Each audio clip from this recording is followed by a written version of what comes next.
Welcome to the We're Doing It Wrong podcast, a production of WDIW Media, hosted by Joseph Pazar and inspired by David Michael Slater's book, We're Doing It Wrong, 25 Ideas in Education That Just Don't Work and How to Fix Them.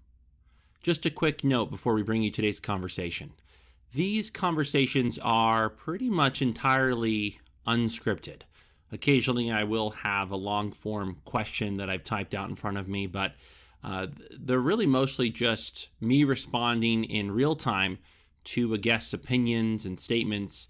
I do invest time to become familiar, of course, with the guest's work, but these are intended to be authentic conversations. So really nothing about these interactions that we bring you on the podcast when we do bring on a guest are scripted. And I just wanted to make sure you, as our audience, know that. And also let you know that we really appreciate your response. We are slowly growing, but growing steadily. And so we're excited about that. Every time you provide a positive review of the podcast on any of the platforms, such as iTunes or Google Play, Stitcher, TuneIn, any of the platforms that we're on, it helps more than you know. And we're thankful for that, because this gives me a great excuse to speak with very interesting people who are doing interesting work across the field of education. Today, you'll hear a conversation between myself and Kenneth Danford. The audio quality, we had just a few problems in the first half of the podcast with some interfering noise in the transmission of the sound via the internet. That tends to go away right around the middle of the podcast. So hopefully you can bear with us on that. Kenneth Danford is the executive director and co-founder of North Star. Ken has been working intensively with teenagers and their families since 1991. He's previously a middle school social studies teacher, first in Prince George's County, Maryland, and then in Amherst, Massachusetts. Ken left the Amherst school system to found North Star, and he brought with him extensive education and training, including a BA from Amherst College in Psychology and a master's in the arts of teaching and social studies from Brown University. In this conversation, we talk extensively about self-directed learning, the efficacy of that approach when applied through homeschooling, and then I share a little bit of my own experience as I was homeschooled throughout my K-12 years, and where my first day actually of public education was my first day of college. So without further ado, I bring you Kenneth Danford. And I'm here with Kenneth Danford. Thanks for coming on the podcast, Ken. Thank you for having me. I'm glad to be here. Yeah, absolutely. I'm excited to speak with you. You are doing work that I personally appreciate due to my experience as a child with self-directed learning. But before we jump into this, I'd love it if you would just give our listeners a brief outline of the work you're doing now and how you came to do that work. Because my understanding is you actually started as a public school teacher, but now you're running a program through North Star in Massachusetts. So how did you come to do that? Right. I am actually the co-founder of North Star. I'm the executive director now. We started in 1996, and North Star supports teens and families essentially to begin homeschooling. We basically coach school people who are miserable in school to stop going to school. North Star is a community center of sorts with classes, activities, coaching, advising, links to the wider community to make the idea of living without school possible, successful, sustainable for any interested family. We also turn nobody away from money. We turn nobody away from being a hard case. We really have a commitment to making an alternative to school possible for any interested youth in our community. We've been doing that for 23 years. The youngest kids are about 12, sometimes 11, and the oldest kids are 18, sometimes going on 19. North Star is not a school, so we don't give grades or diplomas. I'll talk more about that later. But so kids can move on at any age. They can stay as many years as they want. And it's really been a delightful way to work with people. I really enjoy my career. And I came to starting North Star back in 1996 after teaching in Amherst Junior High, which was after I taught in Prince George's County, Maryland, which was after I attended public school K through 12 in Shaker Heights, Ohio, and was in 1995. I was in a doctorate program to become a principal or superintendent. I was pretty committed to becoming an education reformer and making public schools better for everybody. And basically, I just became disillusioned with the system after my 6 years of teaching in Prince George's County and in Amherst Junior High. Basically, I felt that I was causing more stress and harm to kids than I was actually helping them. And it was very frustrating. I saw a lot of kids who didn't want to be in school. I saw a lot of kids who were just going through the motions and throwing the work away, wondering why they had to do this. Couldn't there be a better way for them to live and learn? It seemed like an awfully long road to complete. For the sake of what? Is this really the only way you can grow up in the United States and go to college? And, my answers to trying to convince people to do 8th grade U.S. history, which I enjoy teaching, which I think is pretty important for civics and other kinds of citizenship reasons, fell flat. Kids didn't care that much about the stuff I was trying to introduce, and they would just do it and throw it away. So I began to wonder, right? Like, really, who is this all for? What does this all mean? And I wonder if there is a better way. I don't really want to argue with kids about bathroom passes the rest of my career. It seems like Exactly. I'm 30 years old, fussing with kids about being 10 seconds tardy, or no, you can't have an extension, or whatever the staff agreement had been in the school. I just felt confined, and I felt like it was unproductive and hurtful. And that, even the good kids who were good kids who were managing school well, shall we say, and getting good grades and seemingly without too much stress, even they're rooting for snow days and can't wait for summer. I mean, who wants to go to school? Like, why do I want to be in a place where no one wants to go? And I see my own children growing up and loving camps or loving after school activities or loving other kinds of moments and other coaches and adults in their lives. I want to be one of those people. I want to be the guy that kids can't wait to come see. I don't want to be the guy that everybody's dreading. Like, when am I done with you so I can go do the thing I really care about? And I didn't know how to address those concerns. All I knew was that my classes at the doctorate level weren't really pointing me in the right direction. What would I be able to do as a principal or superintendent to change the structure of school to address those kinds of concerns? And I decided the answer was really nothing. A little cynical, but basically not very much. You can't make school 4 days a week or 3 days a week. I guess some people are trying to make school 4 days a week now, but basically you can't tell any random kid they can rearrange their schedule to do other activities outside of school on some random day. You can't let kids take no English or math some year and only do art, in a public school schedule. So I wasn't really sure what to do. There were some discussions about alternative schools. There were some discussions about just moving to after school and summer kinds of programs, or working with kids outside of school somehow. But none of that really resonated. None of it seemed very helpful to the kids that I was teaching that I liked, who were suffering in school. And at that point, my colleague was a science teacher, 8th grade teacher, Joshua Hornick, science fella. And he kept trying to give me Grace Llewellyn's Teenage Liberation Handbook, How to Quit School and Get a Real Life in Education. And at first I wouldn't take it because I don't want to learn about homeschooling. That sounds kind of ridiculous. Finally one day I accepted his gift and I read the book in a night, and I was flabbergasted. Look, this can't be true. These kids don't go to school and they play with their goats and they turn out okay. They just read whatever they want and don't write book reports, and they go to college and they get A's, and then they go on and it's all fine. They just did whatever they want. They're having their cake and eating it too. They're cheaters, these homeschoolers. What are they doing? And if this were all true and fine, I would know about it, right? It's like one of those countercultural pockets you don't happen to know about that people are doing. It turns out to be fine. And in, retrospect, I would compare it to something like any kind of alternative health or vegan or home birth or some kind of countercultural movement that people have been doing for generations, maybe eons even, and is perfectly normal and healthy and humanistic. But, in our modern industrial culture, we've drifted away from, and we assume people who do those sorts of things might die, right?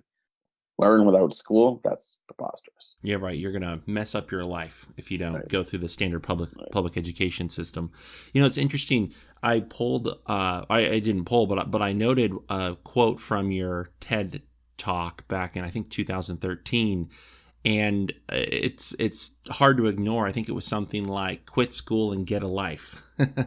And yeah, definitely something that makes one think, because you talk extensively about this idea in that talk of kids essentially showing up to school and being told what to do, and having very minimal control over their life through their entire childhood.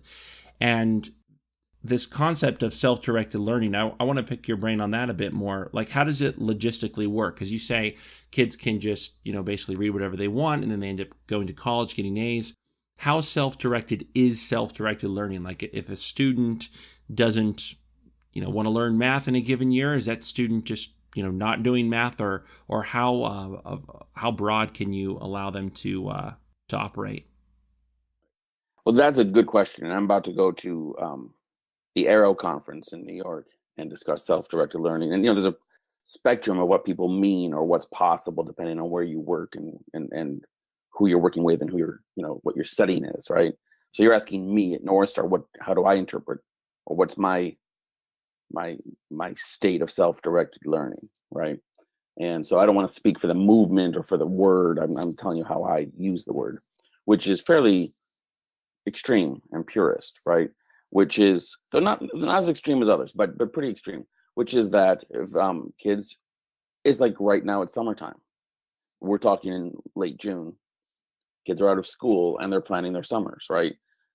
They plan how to spend their summers, perhaps with their parents. Perhaps they have arguments with their parents about what to do, how to spend their summers, even, right? It's not all easy, but self-directed learning is like planning an open set of time that you would do with your family. Like, what's worth doing? What do we need from you? What's going to work for everybody in the family? And so for me, I wanted to get out of the business of making kids do stuff they didn't want to do, so I could tell their parents I got them to do it, or their state. And so at North Star, nothing's required other than being nice to people. You don't ever have to come. When you're there, we have a load of classes and groups and book discussions and theater and rock band and yoga and current events. All kinds of things happen at North Star, and trips and so on. And lots of one-on-one tutorials are being offered by a whole range of staff and college kids and volunteers, and all things. It's a pretty vibrant place.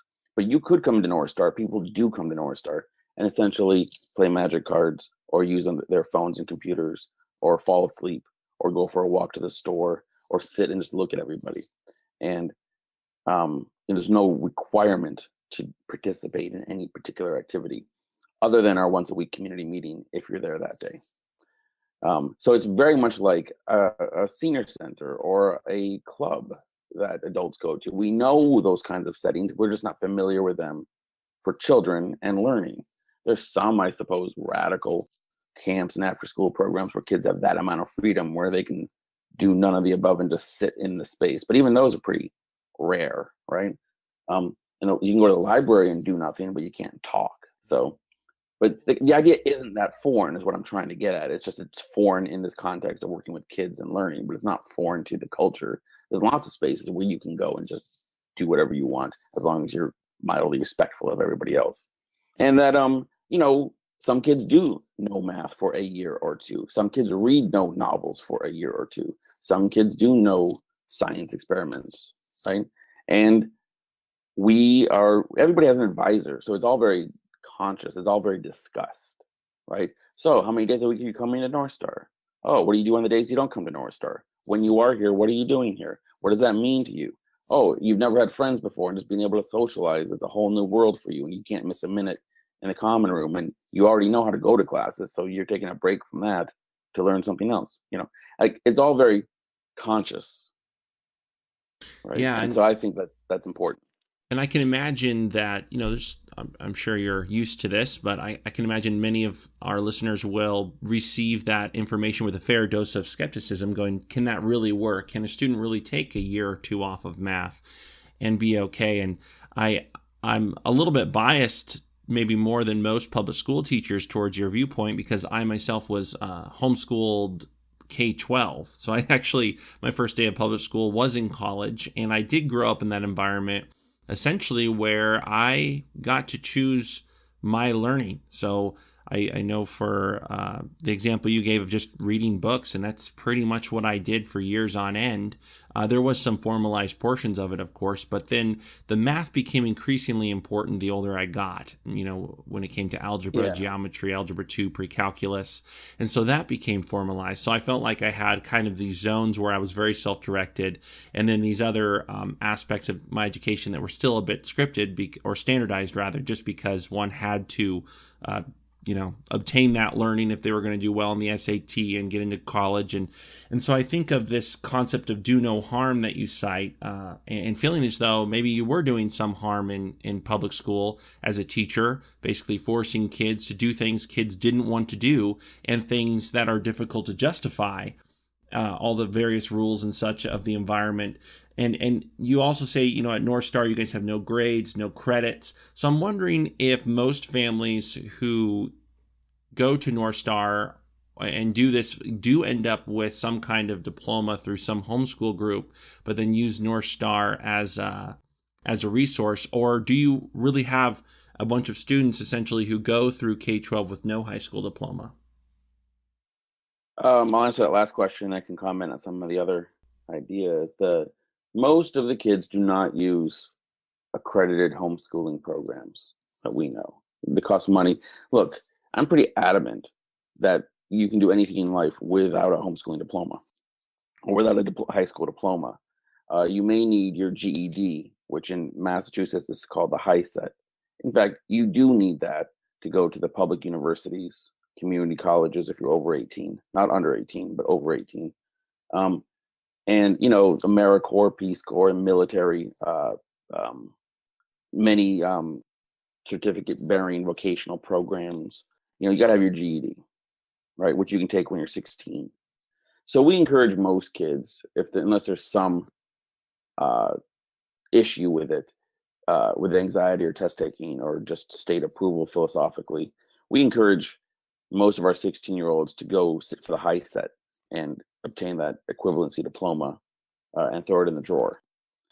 Some people refuse to do that for a variety of reasons, and they just make it through with it. Because look, what's going on with college, and I'll come back to that math question in a minute, but what happens is that in around here, you can start community college at any age, even as they have. I'm not a big fan of the 12 to 14-year-olds taking community college classes, but there are some who do, and I've seen some do so successfully. But we have a lot of 15, 16, 17-year-olds. In fact, it's very common for that age group to be taking 1 or 2 community college classes a semester, including in the field of math, and having a year or two's worth of credits accumulated by the time they're 17 or 18, and maybe going 1 year full time then after North Star, what would be maybe their senior year or that first year after high school, and get that associate's degree and have 2 years of college done, and then be applying to 4-year schools as a transfer student, right?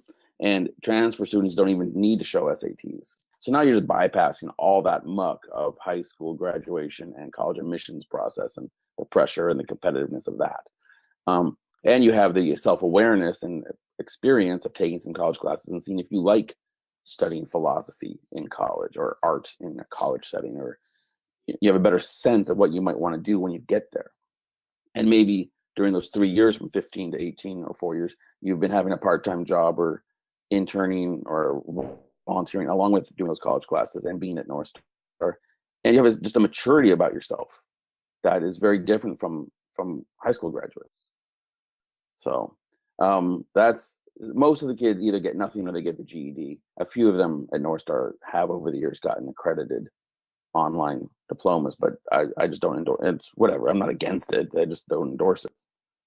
Essentially, you have the claim that they can, even without a high school diploma from an accredited homeschooling group, they can get into a college of their choice if they go through the community college route. Is that the claim then? Yeah, and we've had kids go to Brown and Columbia and MIT and Amherst College and Smith and Mount Holyoke and Hampshire and we've got kids in this year, Warren Wilson and Sarah Lawrence and Earlham and Marlboro, and it's not an issue. It's absolutely not an issue. These kids are appealing young people who know about themselves and know what they're doing, have some evidence to back it up, and they're just fine.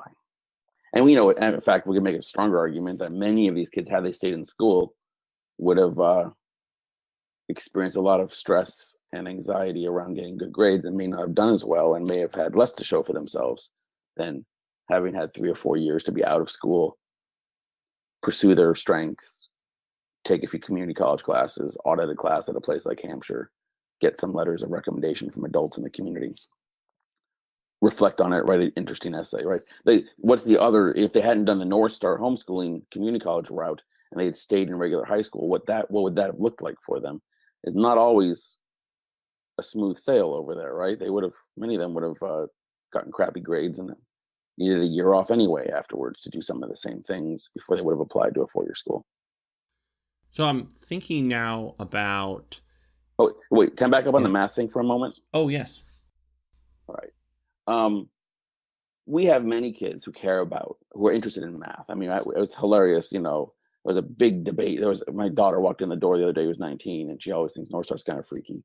And right when she's walking in for the first time in a few months, because she'd been out of the country, she walks in and 2 kids are running down the stairs going, infinity minus infinity isn't 0. And, this has become a joke around my house. Like, you wander around North Star and people are like doing these nerdy things, right? And we have lots of kids interested in math. We also have many kids who don't do math or have been, pained by math and who are doing high set GED prep with a tutor privately but we have people, look, if you want to go to community college to study art and psychology, you still have to do the entry exam, which means you can't be a complete 0 in math. You got to have a little bit of math. It's kind of like elementary school, junior high math. It's not calculus math. It's not that big a deal. Study for it a little bit, learn your times tables and a little bit about fractions, and we'll help you out and you can go do your non-math life. And if you want to be a mathematician, we see kids doing calculus at 15, 16 years old all the time, for credit or not for credit, right? It's not hard to commit yourself to learning math and pursuing it for the beauty and sheer joy of it because it's the secrets of the universe, and do that with either a tutor at North Star or a small group at North Star or a community college class or totally independently with your aunt or uncle. Have some internship where it's somehow being used. It is not the big deal. I mean, good grief. If a kid took a year off from piano lessons, you don't have a cow about it. You're just like, oh, well, music is valuable. I'm sorry you don't play an instrument this year or something. But it's just the idea that this is the single key to your future and not doing it in a certain way in a certain time frame is going to doom you is actually just not a reality-based thought. It's a fear-based thought that our culture sponsors. And so we're coaching people to trust themselves, start with your strengths, build a life, deal with your weaknesses, recognize, the gatekeeping moments that you're going to have to cope with, figure out how you're going to deal with them, let us help you, ask for help, and it's going to be fine. How's that? What do you mean by gatekeeping moments? I mean, if you got to take a college level, proficiency exam so that you can't take, photography 2 at the community college without getting, a passing grade on the math for whatever reason. You can't enroll, right? Right. If you want to go to truck driving school and you can't do it without a GED, you've got to pass your GED.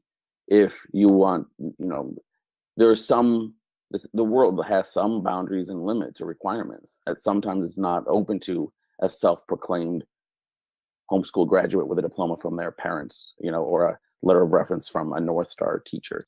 Sometimes the boundaries are a little harder. And so, you got to have some real skills, and you have to deal with those, even if it's arbitrary. I don't consider the high set a particularly high standard to have to cope with. So deal with it already, and, I mean, if you haven't dealt with it for 3 years and now you're 18 and you're sort of doing North Star and oops, you haven't done it yet, it's really not that big a deal. But let's acknowledge it and not avoid it and just do it. I'm curious, kind of a foundational question. What do you think the purpose of education is? And is your thought about what education ought to be completely antithetical to what you think is communicated in the public education system?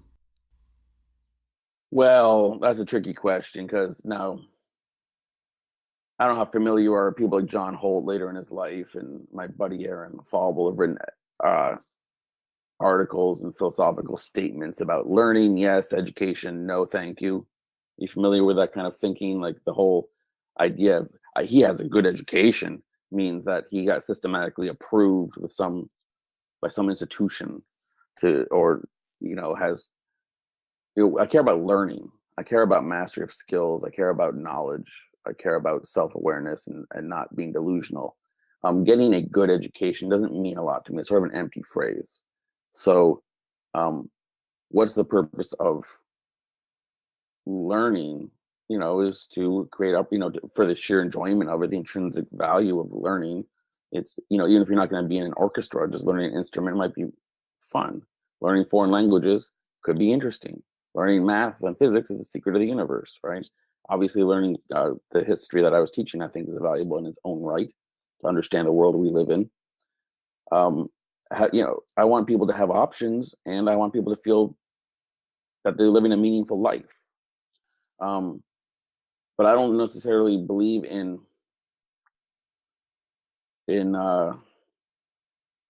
I'm ducking your question about what's the purpose of education. Sorry. No, no, I think You can press you me on it if you want, are but you have to refine it a little bit. the purpose of education is to learn, to love to learn, and that learning should be kind of self actualization, a Right. process whereby one can become self actualized Right. and Well, anyway, become the way one wants to become. Is that fair? sure. I mean, in one sense, that's what some of us believe. In another sense, it's in this culture, very pragmatically, the purpose of an education is to allow you to be able to obtain a job, right? Is to prepare you for the work world in a way that gives you as many options and skills as you need to have, an independent and functional life, right? So, there's a side to whether I subscribe to it or not, but we're very familiar with talking about it that way in the United States. Is that the purpose of schooling is to give you the credentials you need to get a job, So let's and not take just the that. credentials, but credentials, and theoretically the skills, right? So let's take that side of things, because I can imagine criticism towards this approach might be that children are often, too young to make some of these large decisions for themselves. So if a student just isn't, let's say, into, whatever aspect of learning you might find in the traditional setting, are there doors then permanently closed to that child later on in life, or would you kind of make the claim that if it's really that important, they can learn it when they need it if they skipped it when they were a child? Essentially, I'm asking you, if how would you respond to this criticism or this pushback that maybe our kids aren't mature enough to make some of these life-changing decisions so early on about what they need to learn? Well, the first thing I'll surprise you, I'll concede that certain parents know their children better. And if they choose that their child should stay in school for another year or two because they're not, North Star is going to be a disaster for them and their family, I'm willing to defer, right? I mean, I want this approach to work for everybody. Um, but philosophically, like in the bigger question, I just it's nonsensical. Nobody has been harmed. I mean, look, there are kids who come to North Star and we have a lot of self-directed, entrepreneurial, self-employed alumni now. We're doing all kinds of interesting things. People go into the IT world and start businesses. People go into start restaurants. People go in and start all kinds of interesting work, or they travel, or they find their own niches in society. So, part of the trait of leaving school and becoming a self-directed learner transcends and translates into becoming self-employed later on. There's also any number, like huge percentage of the North Star kids get part-time jobs while they're at North Star, just like high school kids get part-time jobs and they work at Dunkin' Donuts or McDonald's or the grocery store or the Amherst College dining hall. or any kind of very entry level, regimented, non creative work. And they're fine. They go there, they get the rules, they know what they're doing, they know why they're doing it, and they behave appropriately, and they do just swell. And sometimes they rise up to even keep the job for a number of years or rise into managerial levels at those places. And it's fine. Like, what's the big deal? We see kids who, it's again about, I mean, the bottom line is people who feel in control of their lives and feel some measure of happiness, take risks, and can feel ambitions and stretch themselves to do things that might be hard in a way that's different from people who are told you have to do all these things first, and if you do them, then maybe someday you'll be happy with the outcome. Right? We're going for the happiness first. There's a good TED talk about that. I forget who did it though. So, thinking of your former social studies, middle school social studies self, and knowing everything you know now, if you could go back to when you were a public school teacher in the middle school, what would you do differently in the structure of public school? Nothing. I made the right choice. Look. You can't be a good I'm being extreme here, but it's hard to be a good colleague and fit into the system, uh, and and be a gadfly. Like, it's just a nuisance, right? You can't just let kids wander all over the building and let your kids go to the library. Like, you just can't. You can't violate all the rules and norms of the culture of school because somehow you think your relationship with your kids is more important than that.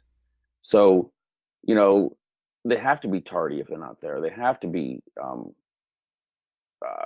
have to give them F's if they don't do the work. I have to call the parents. I have to, you know, do school with them. And so for me, the choice was leaving, right? Um, in small ways, I did things like move towards almost all projects and no tests in my class to, and in those projects, give kids as many choices of their range of topics or how to present the information that we just covered, so that they had some degree of creative control over the thing. But I still had to get them to do it and give them a grade about it. I couldn't just say, don't do anything. So, and I could be nice to kids and lighten up in small ways and make my room a respite of 42 minutes a day or however many minutes the class was of a slightly calmer zone in the school. Try to be interested in kids, but I'd have 110 kids coming through my class room a day, right? So I don't know, how do you do it? You're a math teacher. Yeah, no, it's a great question. Well, I think the public system has probably become increasingly standardized, not just in terms of testing, but in how we approach the content that needs to be learned on any given year. I like giving students as much choice and autonomy over their learning as possible, but I think you're correct when you allude to this hard limit. You're still operating within the confines and the structures of the public school system. And so it does limit, how much freedom you can give a student. So if I'm teaching algebra, my students are expected to know Algebra 1 by the end of the school year, with really no exceptions to that. So you're absolutely right. A student can't decide, I'm not feeling Algebra 1 today or this week or I'm feeling some other area of math that I want to study. But I think within those constraints of a course or topic or unit, you can find ways to give students choice, and hopefully they can express themselves and operate somewhat autonomously in the classroom. It sounds to me like your approach just kind of takes that to the next level and maybe to the ultimate level, right? I don't know if you could get more self-directed than the type of learning you're describing. Right. I think I'm pretty much at the edge. I think that, outflanking us somewhere out there are some radical unschoolers who think parents shouldn't set any guidance or limits or suggestions or requirements of their homes for radical unschoolers. And I'm not subscribing to parents surrendering their judgment or needs. I don't want parents to be totalitarian replacements for school, but I'm pretty far out there. But I'm not. I don't think I'm totally at the end of the spectrum, but pretty close. The other thing about going back to you and the teaching thing, what could we do? I mean, when I was a kid, and maybe for you too, well, you weren't in school. Um, there was, independent studies sometimes. What if you could tell a kid who knows Algebra 1 already, look, instead of doing Algebra 1 with me, I'll be your sponsor for an independent study, which means instead of coming and sitting in this room for these minutes, you get to go be anywhere in this building they let you be, and you do your own math research on some other thing, and I'll be your faculty, guide, and we'll write it up and do that exploration together. Um, Somehow we'll meet regularly to discuss how you're doing. But independent studies would be a nice thing to offer kids, right? But I've been saying lately that self-directed learning, in my opinion, self-directed learning is not a trick to get kids to do school on their own. And if we're just trying to say we're gonna give you all the choices now, show us that you can do this without us making you, I'm not that interested in that idea, right? Self-directed learning to me is trusting kids to start with their strengths, pursue them as far as they wish, and us being resources, coaches, mentors. In an adult setting, if you were talking to your sibling or your friend, you wouldn't about how to spend their free time or how to spend their lives or whatever, and they're asking you for suggestions. You don't start with, well, you better do a little bit of everything, right? Tell me about your work and how much money you're making, and tell me what kind of recreation you're doing. I mean, this is not how people talk to each other. You require them to do a little. You pick one or two things and do them well, right? How many things do we do as adults at a time? How many hobbies, projects, relationships can we juggle, right? In school, we tell kids you have to have 7 or 8 primary ones per semester, their classes. Plus, you're supposed to have a sport or a club or a team. Plus, you might have a religious group outside of school. Plus, you got your family. Plus, you got, what other personal hobbies you might have leftover time for, right? I mean, it's just too many items compared to what adults do, I think. Maybe not, but I like this idea of self-directed learning for a few reasons. I'm obviously kind of biased towards it. That was my upbringing, and it really was fabulous for me. I was able to do things that I couldn't have done in the public school system, such as, get a private pilot's license in high school. And again, just because it was an interest that I had and I pursued it. But on the other hand, I also was in an accredited high school homeschool program. So I did get, an actual diploma and all that. But, in retrospect, I probably could have gotten into my college without one. So I definitely hear what you're saying here and know there's absolute truth to it as anecdotally for my own I don't know family. what college did you go to? I went to University of Alaska Anchorage. We've had an alum go to University of Alaska Anchorage. He's just finished up there. Well, he's back down lower 48 now, but we've had a couple of people move to Alaska after North Star. And so, if you imagine you had homeschooled without that umbrella program, accredited program, and gotten your GED instead, and just did your pilot's license and whatever else you did, you would have not been forced to do a bunch of school subject assignments that you did do, right? And you would have gotten your GED and you would have applied to University of Alaska and you probably would have gotten in. So let me ask you that. Do you think that the assignments and topics that you were forced to consider and do stuff on as part of that high school accredited homeschool program have mattered to you in any lasting way? Are you glad, to change your life at all for the good? Maybe it did. I do think so. I think there was some value there. And this goes back to that question again of whether or not kids can make these kinds of decisions always. But you kind of couch that in this idea that parents are helping their children make these decisions, which I think is a really important factor. But yeah, for me, I can think of a pretty rigorous high school chemistry program I went through that kind of sparked an interest in science, a real interest in science for me. Now, I didn't go into science. I obviously went into teaching math, but I took a bunch of science courses in college, and it's been kind of this lifelong joy that I've had to follow popular scientists and things of that nature that I may not have discovered so soon if I hadn't been quote unquote forced to endure that chemistry course, which I then really, really enjoyed. I would say math, probably not. I've always enjoyed math. I probably would have pursued that without being forced by a program to do it. Probably the few things that I really probably didn't need were some of the reading and writing assignments, just because I was such an avid reader at the time. I would have been just fine left to my own devices. But yeah, I guess that brings up this idea of, if one's completely self-directed, how, we don't know what we don't know. So But are what the we, question is, yeah, a couple are they questions though. discovering? What are the chances that if your parents had dropped the accredited online, the homeschool program, and just said, all right, we're just going to get you your GED later, but hey, you want to do some chemistry or physics at some point just to see what you're not doing? We think maybe you ought to explore that. If we were doing that accredited program, they'd make you. What do you think about just trying one out for the fun of it? Do you think you would have been open to that kind of suggestion from your parents back in that day, or would you have rejected them? Of course, this is very idiosyncratic, but personally, I probably wouldn't have, just because I've always been one of those people that I really like to do what I like to do to the exclusion of nearly everything else. So I probably would have just focused on those things I liked and would be like, nah, no, I'll And leave we that to see the that, side. and Yeah. right, and so that becomes the role of parents, the advisor at North Star, and the kids. A conversation, and then we say, okay, so you're only doing the thing you love. You're going to be a pilot. That's cool. Not that many kids are pilots at that age. That's awesome.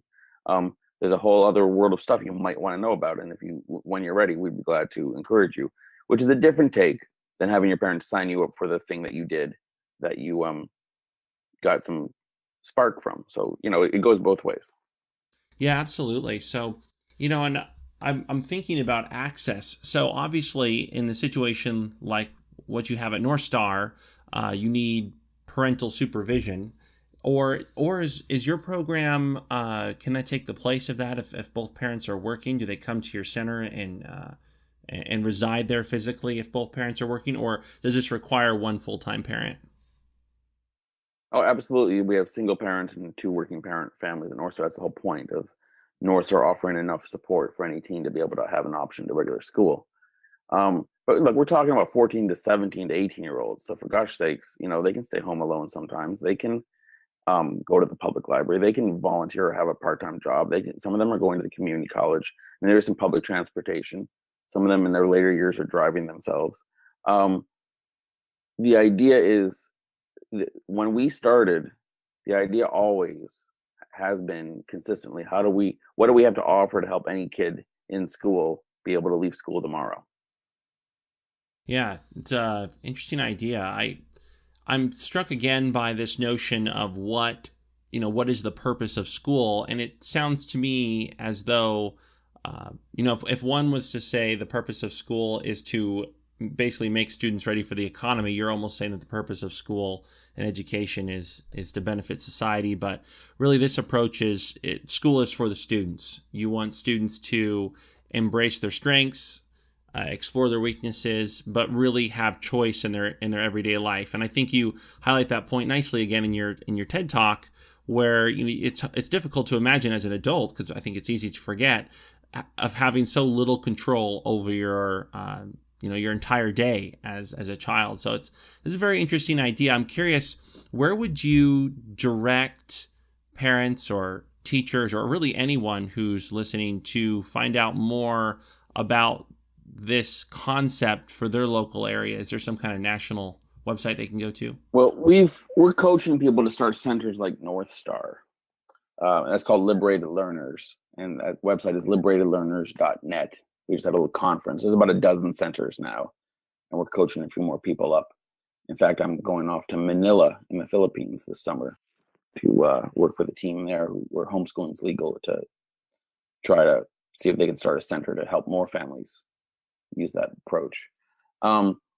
Otherwise, I think you're looking at the local teen homeschooling community in your area and seeing how many teens are out there and what kind of activities they have for themselves.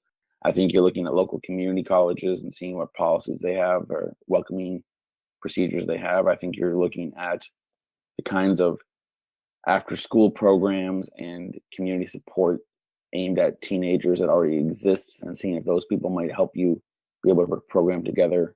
I think Grace Llewellyn's book, The Teenage Liberation Handbook, is still excellent. I think some of the books by John Holt, including Teach Your Own, are very good. I like David Guterson's book I read many years ago called Family Matters, Why Homeschooling Makes Sense, to be helpful to me. Um, so, but mostly it's I think what most people need is a vote of confidence, is a pep talk. Look, option A is your kid can stay in school. We know how to do that. You can coach your kid and support your kid to make the best out of some crappy situation they don't really want to go to through 12th grade, get the diploma, and then have their life at that point in time. We know how to do that. That's what most people do, right? And it's not all crappy. It's, people, I enjoyed high school. My kids have both enjoyed high school and didn't do North Star. So, I'm not going to sit here and, lots of the North Star kids go back to high school. They come to North Star for 7th, 8th, 9th grade and then choose to go to high school. Some of them have brothers and sisters who stay in school. It's not that school stinks for everybody. It's just, if you're miserable in school, one option is stay in school or find a similar kind, a better school, or find a niche in your school program for yourself to make the most of it. And then option B, which I'm describing, completely different, instead of making the most of it or fixing it or dealing with it, is to turn your back on it, is to say, no, thank you. All right, I'm not going to a place that's wasting my time. I have a better way to spend the next few years, and I can do better. And I can do that by getting out of this system. I'll get my GED and throw it in the drawer. I'll start with some community college classes. I'll find things to do. I can create a better routine. And it's just like you do over the summer when the state doesn't compel you to go anywhere. How do we create routines over the summer? How do we create routines over the weekends and after school hours? You find activities you want to do and the people to help you do them. And my pep talk is that it's daunting, but it's easier than you think. There are trade-offs, and you take the energy and effort you put into managing school and shepherding your kid through school for the next 5 years into helping your team construct a life and finding some colleagues, friends, social opportunities, and the right mentors. And it may not be that much more work, right? And the kid has to embrace it and want it and rise up into the situation and treat it maturely. But it's possible, and you can trust yourself to do that. It won't be worse. That's the pep talk. I think most people need a pep talk like that. And in addition, then some. That's why I create North Star. I think most people do need a community center or some help like North Star. That's why I created it for our local community. That's why we have the Liberated Learners Network. It's fledgling. There's only a dozen of them around the country, for goodness sake. So, there's not one in every community yet. That's the long-term dream. But short of having a center, there are homeschooling co-ops. There are people available to support you once you start exploring the idea, and that you can do that with a little more confidence than you may give yourself credit for. All right. Well, thank you very much. I really appreciate your time, and thanks for coming on the podcast. Oh, you're welcome. Thanks for having me.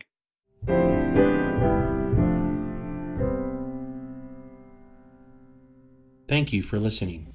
If you like what you hear, there are several ways you can support our work. First and foremost, you can subscribe to our podcast via iTunes Podcast, Google Play, Stitcher, SoundCloud, or just using our RSS feed. And giving us reviews helps more than you think. If you want to provide direct support, we have a support tab on our main page, we'redoingitwrong.com, that links to our Patreon account. Patreon's a neat system that allows you to pledge a dollar amount per episode produced and set a monthly maximum. So you only pay when you get new content you love. But most importantly, we just appreciate your listenership. Thank you.